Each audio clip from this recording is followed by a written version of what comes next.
Do you guys like Krispy Kreme? Raise your hand if you like Krispy Kreme.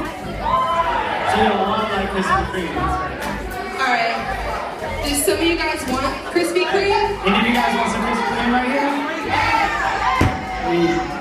Just look at it. It's so good. Alright. We're gonna play a little game called Donut Hang. Have you guys ever played? Alright, listen, we need first, let's get 6 volunteers. Okay, no.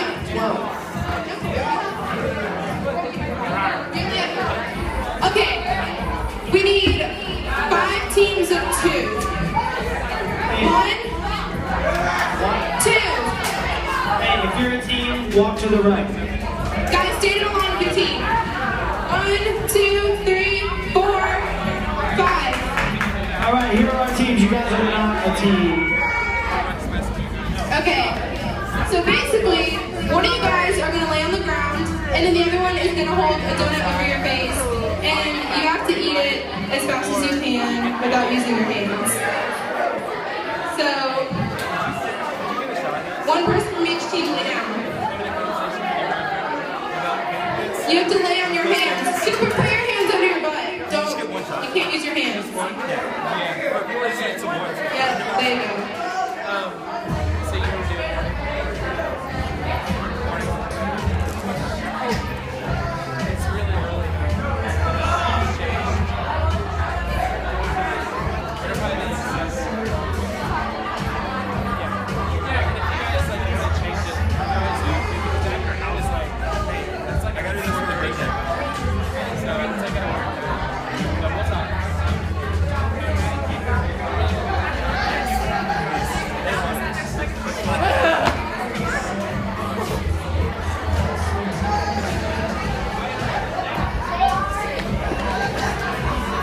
Hey guys, we have an extra donut.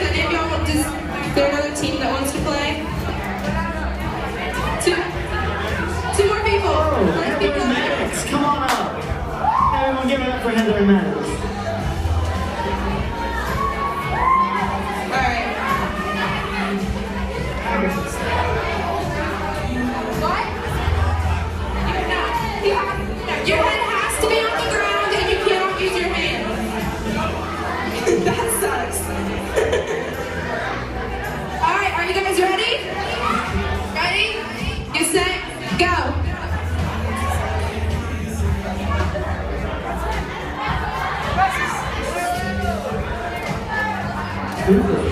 You really think I'm... And if it goes on the ground, then good luck.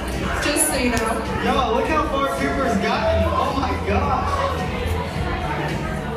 He's swallowing the donut whole. Don't choke on the When you're done, stand up. No, don't touch it. Use your hands. Chew it, you have to chew it, chew it, chew it, chew it. Stand up and chew it. First person with the clean now. Who's gonna swallow first? They got it, they got it, they got it, they got it.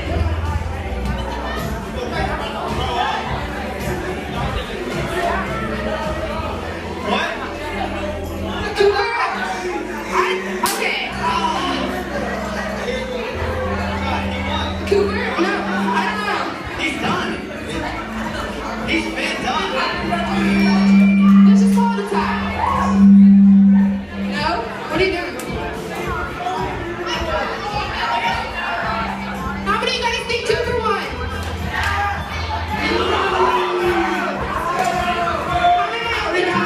You won. Sorry, could you? You want Cooper to win? Cheer. Time to Cooper. How are you?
I love looking at all your beautiful faces. I'm so stoked. That was sick. That was so tight. It would be very beautiful if I could see some crowd surfers out there. The more you crowd surf, the more likely you are to find yourself in a picture. I want to see all you pointers out there. Your eagerness and vigor will be noted. You totally just kicked that young girl in the teeth. I like your khaki shorts. Good choice on that backpack, even though it has no functional purpose.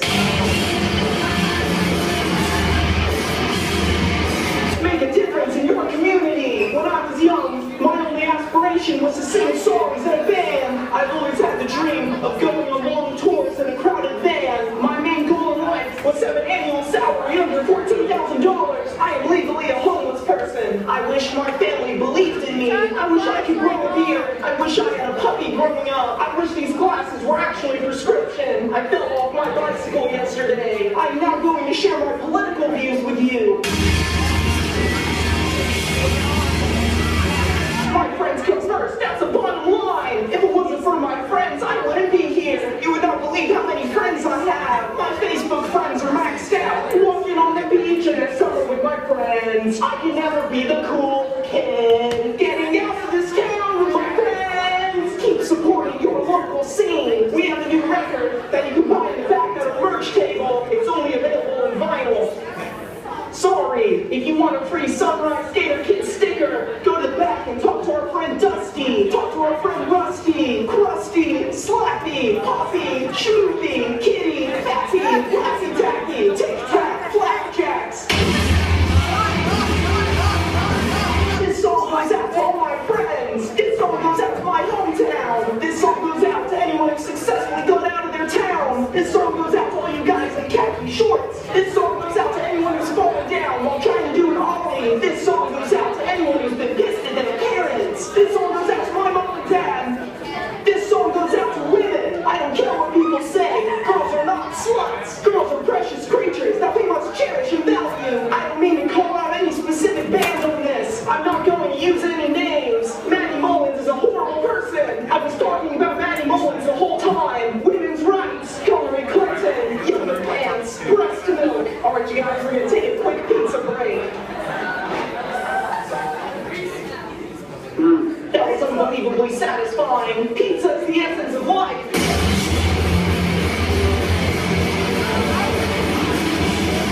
This next song is a cover by Fall Out Boy. Don't worry, it's one of their old songs. I want to give a big thank you to the very few people that came here. We must be in Tennessee, because there's only 10 I see. This next song is called...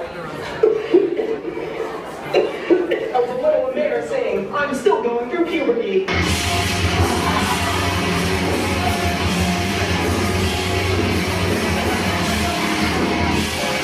Mom and Dad just don't understand. I could walk down on my Tumblr account. I got my best friend in the front seat and my pizza in the back. No regrets. I refuse to sing. This anchor tattoo clearly illustrates how I'm feeling. I actually own a few anchors at home. Deep sea fishing is one of my hobbies. I got it to go with this tattoo of my favorite crew neck. Getting that tattoo made a bit of bad decision. After the show, come hang out with us and maybe provide us with cannabis. You would not believe how high I am right now. It has always been this band's mission to defend pop punk. I would literally die for pop punk. I don't think you understand how serious I am about this. Together, we must take up our arms.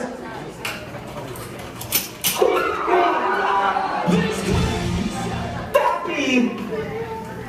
This is Pappy. Kitty! Kitty! Krusty! His name is Krusty. The Pappy one. Okay. Testing!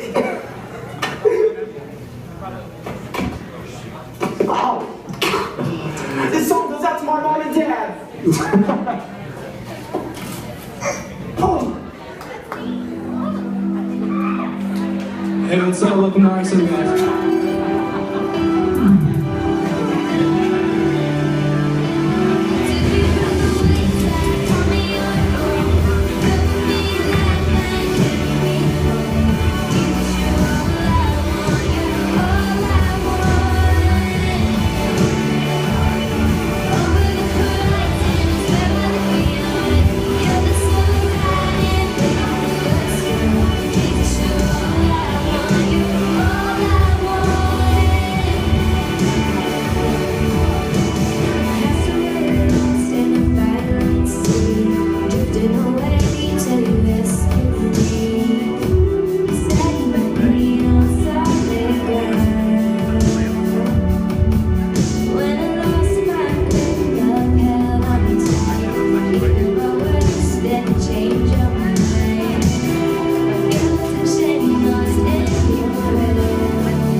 God, as the night continues on.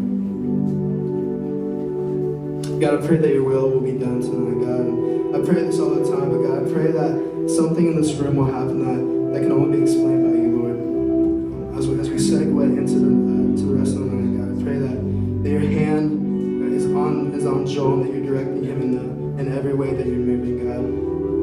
God, I pray for the hearts of these students, Lord, that you're going to soften their heart, God, and that they're going to be receptive to what the way you have to say to them, Lord. So I thank you for this opportunity to come and to worship you freely. In Jesus' name, amen.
What's up?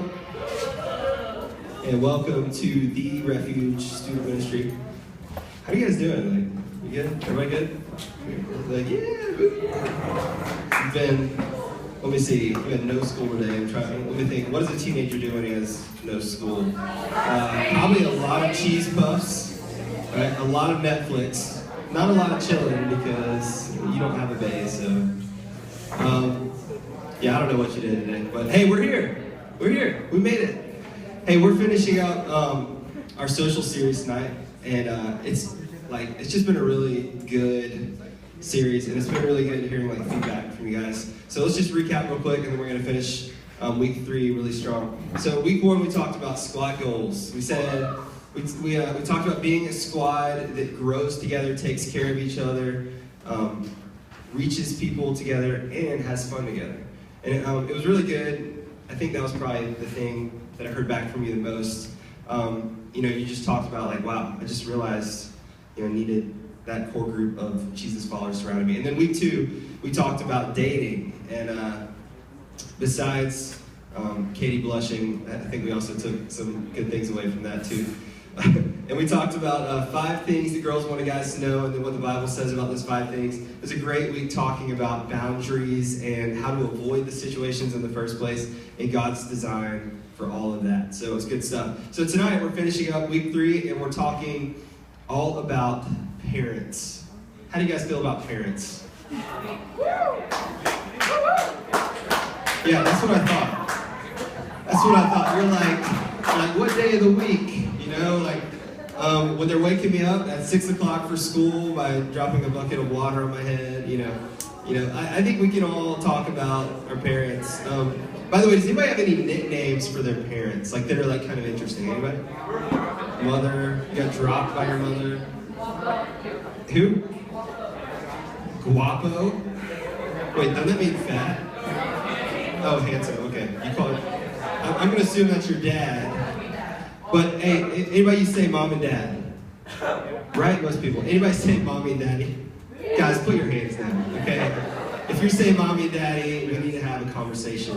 But I think my favorite nickname that I've ever heard for a parent was when one day sitting in the church and I saw a student's phone pop up and it was a picture of his mom and it said birther. I was like, that's it. That's it. So where's Kevin Taylor? Yeah, guilty right there. Is it still birther? Yeah, still birther. So, yeah, but whatever name you have for your parents, you know, it doesn't mean you all have the same relationships with your parents. For some of you, you have great parents, right? And you get along. As long as they drop you off like a block away from the movies, so your parents don't see, or so your friends don't see your parents, then like you're cool. But then some of you, you've got parents and like that's not the case. Like maybe your parents aren't even in your life at all, or maybe your parents are in your life and you're just like angry at them, or they're angry at you. But like whatever parent situation you come from tonight, there's something for everybody. So like I really feel like we're going to hit all of that, so it's going to be good stuff. But I just want to say something about my family. My family was and is a little bit crazy. Like, anybody got a crazy family? I mean, I love them, they're awesome, but like, we're crazy. We're crazy. In fact, I think one of the craziest things about my family was our family photos that we took. And go ahead, I actually brought one. There's rocking all the denim back in 1990. Dude, denim overload. We got like denim belts on, some of us, you know, like, we actually had denim sunglasses, but the photographer said, that's probably a little bit overkill, you know, like, too much denim. But I think another crazy, you can take that down now, please. I think another crazy thing about my family, like one of the more embarrassing moments that I can think, like, as a kid, was we would all jump in our minivan. You know, everybody got a minivan? Yeah! Praying for you. So we'd all jump in our minivan, we cram in, and we go to family vacation, right? And one of my favorite parts of family vacation is that you get to stop and eat somewhere on the way. Like, you stop and get, like, it was usually, I would have chosen McDonald's, but they chose Burger King. But, so we would stop by Burger King on the way to our family vacations. But on the way to Burger King, we'd always stop by Walmart first. And my dad would run in, and he'd get a big 3-liter of soda. And then we'd go up to Burger King, and he'd order 5 cups of ice. So we all get our food, sit down at the table. All right, kids, and you big, you know, everyone Burger King's like, what's wrong with you? And then he pours it in, and I'm like, oh my gosh, Dad. The scar, how embarrassed I was, the emotional damage that was done to save like $4, right? And what was funny is the whole way to Burger King from Walmart, I was like shaking the thing up in the back, so it exploded all over us. Anyway, it was a big escapade. But hey, tonight we're not just talking about family. We're going to zero in even further, and we're going to talk specifically about parents. So in this relationships social series, we talked about your squad, your dating, and now we're going to talk about your relationship with your parents. And here's why. Because you can choose your squad, right? You can choose the person you date. But let's face it, you don't get to choose who birthed you. Isn't that right, Kevin Taylor? You don't get to choose who your parents are. You're stuck with them. And guess what? Not just that, they're stuck with you too. Okay, you may think you're like the best thing that ever happened and the cat's meow, but they're stuck with you. So I want to talk about parents. And then even further than that, we're talking about parents. We're going to talk about the foundation of every relationship that you would have with your parents. And the foundation, here's the secret, guys. Here's the secret. Oh my gosh, you want to know this. I'm telling you. And this is what we're going to talk about out of the Bible tonight. Here is the secret to have a relationship with your parents where your parents give you freedom. And it's one word, and it's trust. One thing. If you can build your foundation with your parents, and here's what I mean, okay? So you want to spend the night with a friend, right? Depends if they trust you and or the friend. Or you want to go see the Mockingjay premiere this Friday. Depends if they can trust you to go, or Martian or Spectre, whatever you like, I don't care. So it depends if they can trust you or not. Or you want the new iPhone 6S, guess what? Depends if they can trust you with all of those apps. It's a lot of apps. So it's all about trust. I mean, I could go on and on and on, but like, what I want to say is that if you want freedom, okay, everybody wants freedom, right? Nod your head if you want freedom, right? That's why you like drive and stuff. If you want freedom, it doesn't matter what age you are before you're out of the house. It doesn't matter anything. If they can't trust you, then there goes your freedom. So if you want freedom, then you offer back trust. I'm going to have, where's James? James is going to come up and help me. You can be quicker than that if you want. It's all good. You gotta go get it. Yeah. So there's a little surprise we have for you tonight. And can we get a little drum roll? Good roll. Keep it going, it's not gonna happen.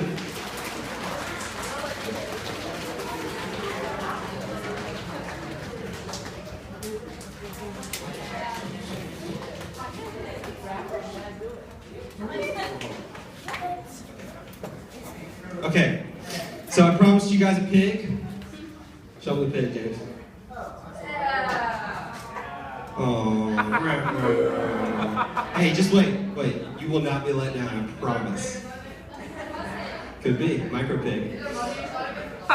There absolutely may or may not be money. Okay, so here's what we're doing. Alright, so what I want to do, so I said the foundation for every relationship with your parents is trust. It's going to set us up for what we're going to look out of the Bible. So this is your trust bank. Okay, hold it up high, make sure everybody can see it. Everybody sees a trust bank. This is your trust bank, and guess what? Every single one of you in this room have one. And it's not just your trust bank, it's your parents too. You share it. Okay, this is the trust that you have with your parents. This is your freedom. This is like your life. This is all of the things you want are inside of this trust bank. And here's how it works. So I want to give you some scenarios. Here's scenario number one. Put yourself in this. Okay? Scenario one, you're going to be a little late. You're going to be a little late for curfew. And, the movie is running late, and it's 11 p.m., and your parents said, hey, I need you to be home at 11. And you said, yes, I will be home at 11. But the movie ran late because there's like 80,000 previews. And so you send your parents a text. You're like, hey, we're a little late. Can I stay, or can I stay longer? And they text back, they say yes. And not only did they say yes, but they're proud of you. They're like, thanks for communicating. Thanks for telling me, So you've earned some trust. And your trust bank is growing. Your trust is being poured into, and you're building trust with your parents. All right, here's scenario number two. You finish dinner, okay? Let's pretend that everyone sits around a table. And you finish dinner with your parents, you head upstairs, and you tell your parents you're working on a homework, especially in light of your grades that just came out on that report card, and you know who you are, especially the 11th and 12th grade guys, small group. But especially in light of that, you're like, hey, Mom and Dad, hey, I really need to go do homework. I struggled a little bit last semester, and it takes some hard work. But guess what? You managed to bring those grades up. The interims come out, and your parents see that you're working hard, and they didn't have to hassle you to do it. So, and they see that you're taking your future seriously. And once again, you're building that relationship of trust with your parents. Oh my gosh, look at all that trust. And this is a cute little trust bank too. All right, scenario number three. Scenario number three. Now this is where it gets cool. Okay, you built up some trust. Like things are going good. There's a lot of trust in there, and your parents are giving you freedom. And here's scenario number three. So the next week you ask permission, guys, to take Dad's '66 Mustang on a date because this girl is smoking hot. You're like, Dad, I need some help, okay? I'm not that good looking.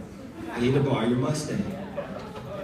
And you know what? You built up some trust.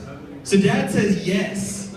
Oh my gosh. The date goes flawlessly, right? You open her door, you let her in, and she's like, ooh, nice car, And like the day goes great, and you're probably gonna marry this person, probably because of the '66 Mustang, because they definitely don't like you. And you take immaculate care of this car. Okay? You take immaculate care, you fill it back up with gas, you even get it detailed. You park that thing up for Dad, and you give him the keys, say, hey Dad, thanks so much for letting me borrow the car. And he says, okay. All of a sudden, you're building more trust with your parents. And here's where it gets cool. You wake up the next morning, and your parents are so impressed with you that you wake up to the smell of bacon and eggs cooking. And your mom and dad are making you breakfast in the kitchen just for you. You walk in, you sit down, you start to eat those bacon and eggs and pancakes, and your dad says, you know what? I am so proud of you, and I'm just honestly in shock for your responsible behavior that I'm going to get you that brand new hoverboard you've been asking for today. That's a pretty good place to be, right? Are we pretty trustworthy here? All right, let me see it. That's good. Okay. dang, dude, that's like full. This thing is full. It's like full of trust. Here.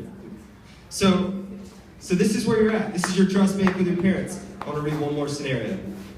One last scenario, then we're going to look at what the Bible says about this. Okay, scenario number 4. The movie's running a little late again. Okay, you're at the movie, it's running a little late again.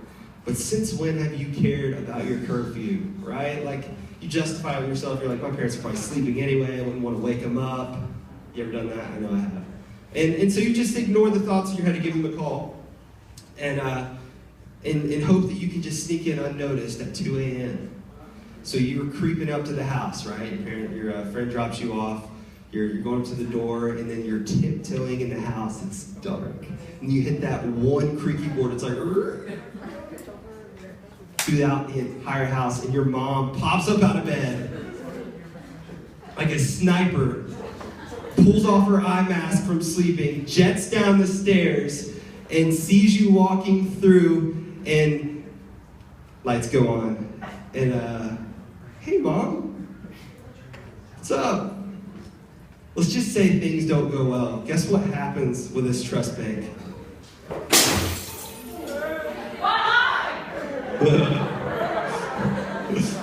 I know you told him to do that. It's broken. It's broken. Alright, listen, here's the thing. I could have made that less messy or less dramatic, but honestly it's gonna be a lot worse than that. It's not even funny.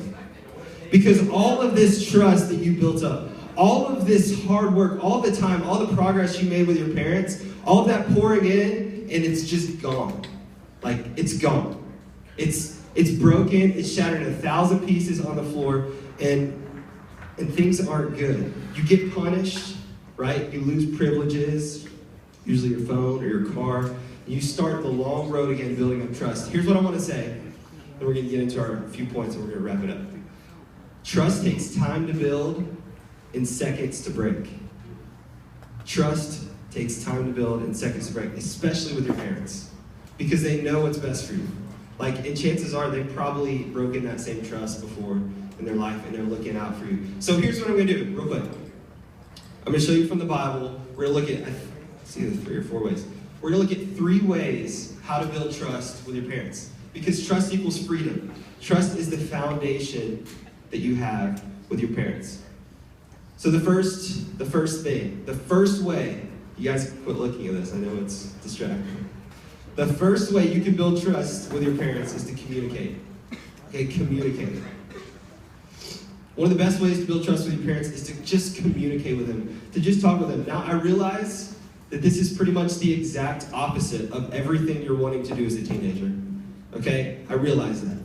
Pretty recently, that was me. So I get it. You get in the car and your parents are like, how's your day? And you're like, it's good. They're like, what do you mean? It's okay. They want to hear from you. They want to communicate. When you're running late in the movie, they want some communication. I remember when I first started driving. And I just got my learner's permit, and my mom and my dad were teaching me how to drive. And we had this weird thing we did. We had over-communication going on. When I was learning how to drive. I mean, it was to the point where I was like, I see the car in front of me pulling out. It's putting on its blinker. It is now braking in the lane in front of me. I will slowly brake to avoid hitting the car in front of me. It was over-communication because it was critical, in learning how to drive. And your parents, here's the thing. Your parents have been down the road before. I know, you don't realize this. It's hard to believe, but your parents haven't always been old. They were your age once, and the world wasn't that different. I get it. There's technology and stuff, but guess what? Girls still like guys. Okay, all the same temptations were the same. They've been through it. They've been through it. So they're trying to make sure that you don't make the same mistakes that they made. You're already fighting them. They're trying to protect you from the dangers of the road, just like my parents were when we were communicating. So there's 3 verses out of Proverbs that talk about communication with your parents. And I love it. The first one is this: a wise son heeds his father's instructions, but a mocker does not listen to rebuke. And then Proverbs 10:1 says, a wise son makes a glad father, but a foolish son is a sorrow to his mother. And then finally, Proverbs 7:1-3 is my favorite one. My son, keep my words, treasure up my commandments with you.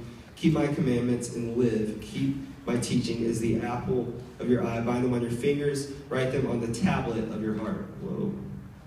Going high tech in Proverbs. That's pretty cool. But communication isn't easy, but it's so critical for building trust with your parents.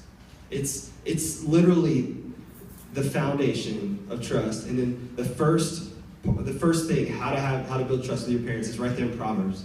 Communicate. And then the second way to build trust with your parents, have respect. Have respect. So I'm going to read this verse, and I'm just going to give you a forewarning. This is the verse that they have haunted you with your entire life. Right? Like every time you do anything, you say anything. I remember growing up, and they would throw this at me. It's out of Ephesians 6:1-3. But if God thought it was important to put in, I think it's important for us too. And it says, children, obey your parents. Dang it! It's really in there? Gosh. But here's the coolest part about this. Here's the coolest part about this whole thing. It doesn't just say obey your parents. Because, okay, you're like, okay, you just obey my parents? Is that like the right thing to do? But I love the part that comes after. It says, because you belong to the Lord. Children, obey your parents because you belong to the Lord. For this is the right thing to do.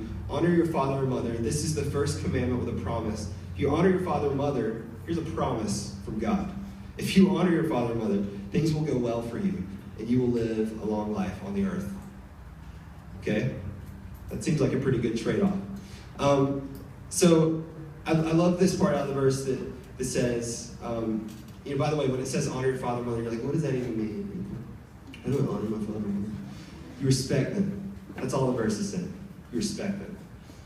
So, and then I love this because, like in that verse where it said, children, obey your parents because you belong to the Lord. What that's saying is that you respect them because you belong to Him. You respect your parents because you follow Jesus.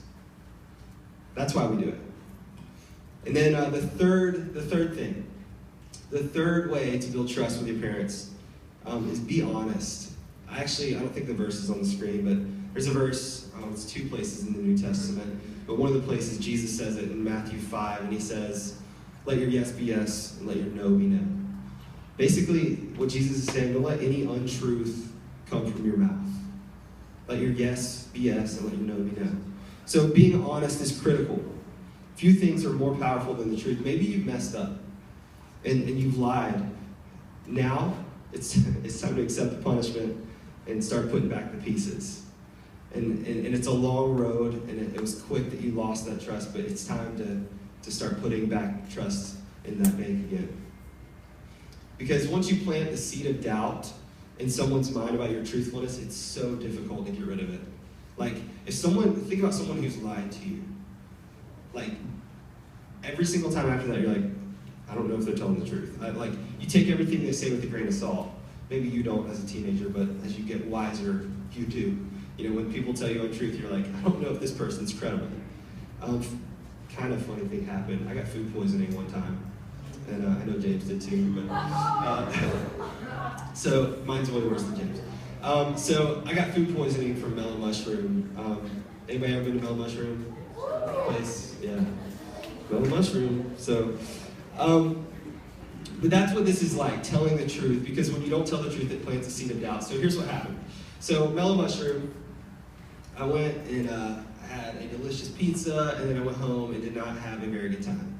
Okay, if you've had food poisoning before, all kinds of bad things happen, like stomach cramps, you're up all night, throwing up, sweating, other stuff. You know what I mean? If you've had it. So food poisoning is the worst. And I just remember, I'm hanging over the toilet, throwing up, all night. I'm like, I hate melon mushroom. Something that promised to be so good betrayed me. It betrayed me. I was like, melon mushroom, you have burned me. I'd been betrayed. I felt like, this is so messed up. I paid for your pizza, and now I'm sick all night. So I wouldn't go back to melon mushroom for 2 years. 2 years. In fact, I decided I wasn't ever going to go back ever again. Even though all my friends went there, they went there all the time. I was like, I can't go with you. Or I'd go and then get a Coke and like not eat pizza. But I was like, I'm never eating pizza from that place again because I was burned. But about a year after that, the hottest girl on the face of this planet, I asked her out, and it was at church, like the church dating thing. You go up, you're like, hey, what's up? God bless you, I'm about to bless you right now. Are you an angel? Did it hurt? Because no, I'm not saying. So I was at church and I'm like, oh my gosh, this girl is hot. So I walk up and I'm like, hey, I'm gonna sound smoother than I was. I eventually found the courage to ask her out. And she said yes, which is weird. And because I was like, oh my gosh, you're really hot. I can't believe you're going out with me. And so going on the date, I pull up to her house in my truck. I get out, go to the door, and expect to, hey, let's go. But guess what? Girls do this terrible thing, and they torture guys and make us wait for an hour on the couch while they finish getting ready. You know what I mean? So I'm like sitting on the couch for an hour, talking to her parents about like anything I can think of, like sweating bullets, like, oh my gosh. It was weird. But she finally comes out. She walks out. We walk out the door, and I'm like, man, you look good. I open the door. She gets in. We're driving, and you know it. I did not pick out anywhere for us to go yet. So we're talking, and I'm like, hey, where do you want to go to eat? You know how girls do? Like, they're like, oh, you pick. So you're like, how about this? You're like, you're like, okay, how about this? They're like, I don't know. So you list like 5 things, and they're like, no, none of that sounds good. I'm like, okay, all right, you pick. Like, no, you pick. I'm like, I just picked 5 places. Where do you want to go, woman? So I list like 15 places, and she's like, no. And then she says, how about mellow mushroom? And I'm like, oh, shoot. I'm like, yeah, I'd love to. Let's go eat mellow mushroom pizza. It'll be great. So what actually happened is I went and ate the pizza and mellow mushroom with her because she was fine.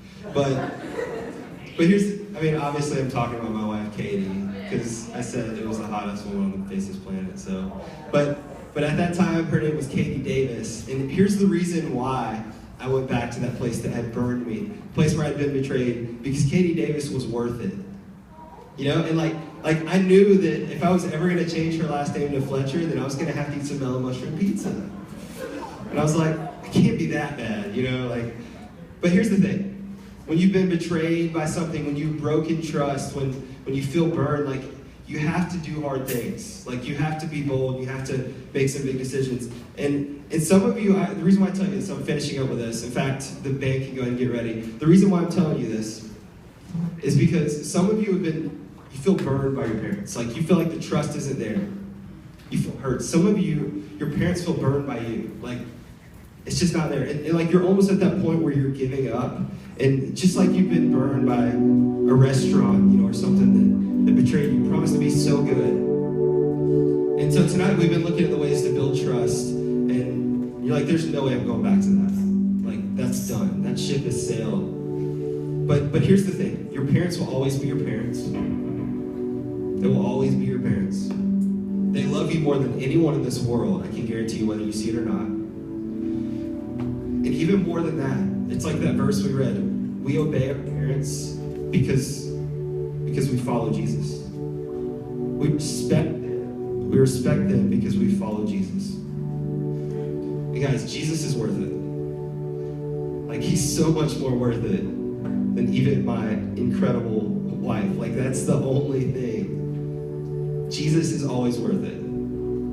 So we got to do some hard things. Like, we've got to reconcile this thing that may be broken in pieces on the floor, this trust that may have been betrayed. And you may think it's long gone, but guys, it's worth it. It's what we're supposed to do. They're our parents. So I'm going to end with this, and then we're going to pray. And Alex is going to come clean this stuff up here. And then we're going to worship. It's going to be good. I just want to finish with this. Trust is the foundation that will mend a broken relationship with your parents into a God-honoring one. Trust is the foundation that will help mend a broken relationship with your parents into a God-honoring relationship with your parents. Let's pray. God, thanks for being our spiritual Father. I also thank you that you put people in our lives that are responsible for us and that care for us. And God, I just thank you that somebody cares about us. Like even when everyone else in the world, like we feel abandoned, God, we know that you've put those people in our lives to care for us and to love us. God, we thank you that your love is unconditional also. God, pray that this next time of worship that we would just draw near to you. That even though we may feel like this is impossible, or like this mountain's too tall to climb, and it's too big to overcome. God, I know that nothing is too big for you. And I pray that we would realize that in this time, that we draw near to you and worship. Jesus, be with us. Help us mend our relationships with our parents. Help us to be bold Christians who do hard things, even when we've been burned.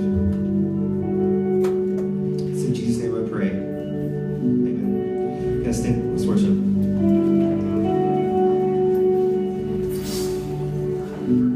Here I quiet my soul. You are all that I see. Still within me the worries of life. Here my heart is found healing.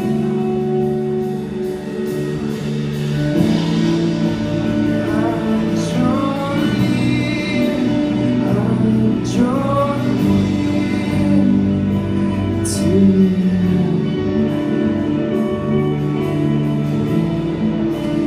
You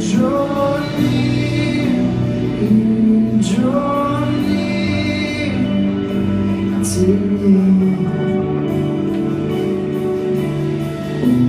Here I lay my life down, cast my cares at your feet. Jesus, here in this moment with you, I have all that I need.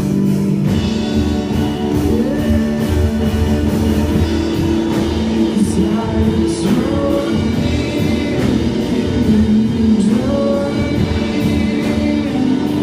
to you.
I'm taking this to my new best friends. I don't want this night to ever end.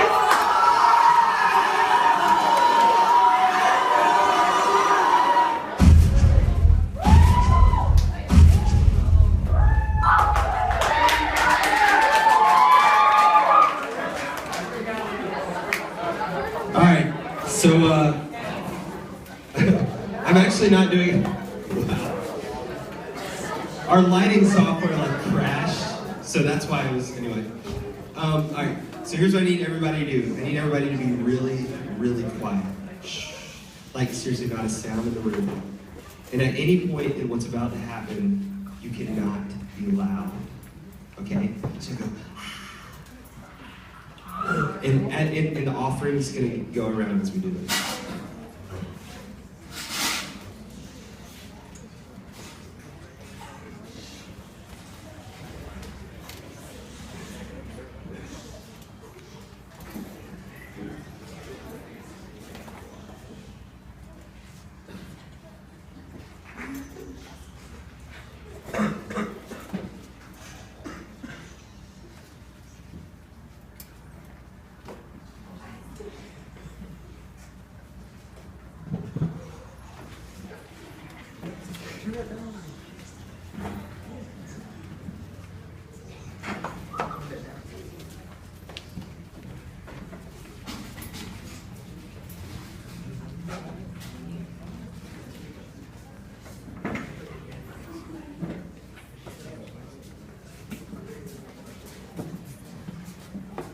Okay.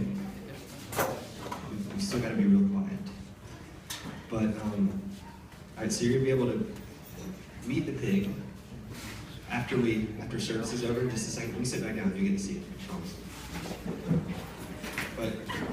But two things. You gotta keep your voices down. Don't scare the people. And you pet from the back, not the top. Not her face. Don't get around her face. Alright, so we'll be doing that in just a second. AK's got some announcements, and then Monty's got one announcement, and Bethany's gonna close in prayer. And then give the pig a chance to get out, and then you can go meet her one at a time, okay? And you can take a picture. How am I going to keep your attention as the pig stands? Okay, I have 2 announcements. There's no student leadership Sunday, but we need the band and the tech team to stay after anyways. I got some cool stuff. Alright, if you live in Orange Park, how many of you guys have been to Jeremiah's? It's probably nice. Well, we have a new location on Mandarin that's opening Friday, so I'll be working if you want to stop by and say hey.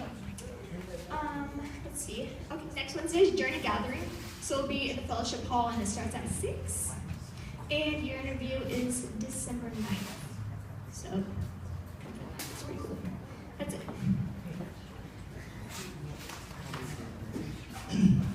2 quick things, guys. One I gave, one is stocking to Musable Crooks. I have 4 more in the snack shack. And I'm working with a guy at work who is collecting stockings for Christmas, and you fill them with snacks, toys. This says, collect several snacks and guaranteed fun items to fill your stocking to the bottom of the white cup. The number of items in your figure stockings, 10 to 12 is the regular size. There's a little card in the stocking. I can give more stockings, more cards. Write a personal note to the individual your stockings to. Where we're sending them is, guys, today being Veterans Day, especially think about those who've served, those that continue to serve. There's thousands of men and women who will not be home this Christmas with their families. So let's take the time to collect some things.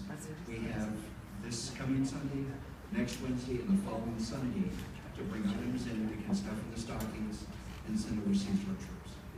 The other quick thing is Matthew Jones is in the back and bring your shoulders down.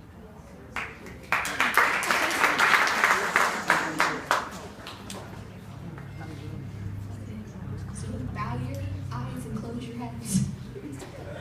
No, just kidding. Dear Lord, thank you for this wonderful night. I'm glad to connect to you. And Lord, just watch over us and help us remember you whenever we're with our parents. And Jesus, Hey, one more thing. It's my wife's birthday today. It's also Peyton Jones' birthday yesterday, so let's sing happy birthday. Are you ready? 1, 2, 3. Happy birthday to you.